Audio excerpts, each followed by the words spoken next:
Oyo nĩ thukuru wa Kĩamũrĩnga ũrĩa rĩu werekeire kũhingwo. Rĩendekithia rĩrĩa rĩrutĩtwo nĩ honge cia ũgitĩri gĩcigo-inĩ gĩkĩ rĩngĩtĩkĩrĩka.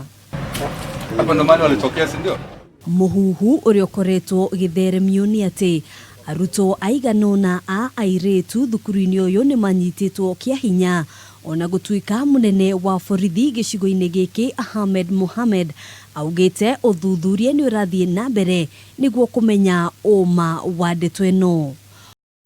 Wale watoto wetu wa kike mahali wanalala si pazuri, ni mahali ambayo inaweza kuwa ni very dangerous. Thukuru ũyũ ndũrĩ rũgiri, ũndũ ũrĩa ũcũngĩrĩirie arutwo kwĩingĩrania na maũndũ ta ũnyui wa njohi, ũndũ ũmwe na ũhũthĩri wa ndawa cia kũrebia. Arutwo erĩ makĩrĩkana kũnyitĩkana kiumia gĩkĩ manyuĩte njohi.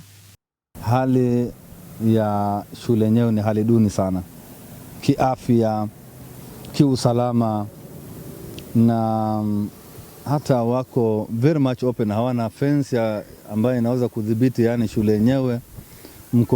Mkora yoyote anaweza kuingia hapa, hata tembo, hata pombe inaweza kuja hapa kwa njia ya urahisi sana.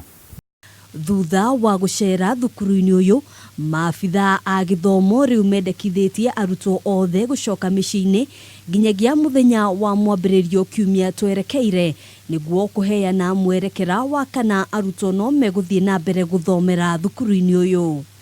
Kwa maoni yangu sioni kama hii shule itaendelea tena mpaka waende watengeneze mahali ile ambayo wameambiwa watengeneze, ndipo pengine watoto waweze kurudi shule pengine muhula ujao.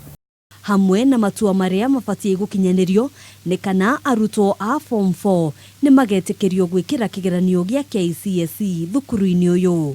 Handũ-inĩ ha Kameme TV, njĩtagwo Ngina wa Wadurwa.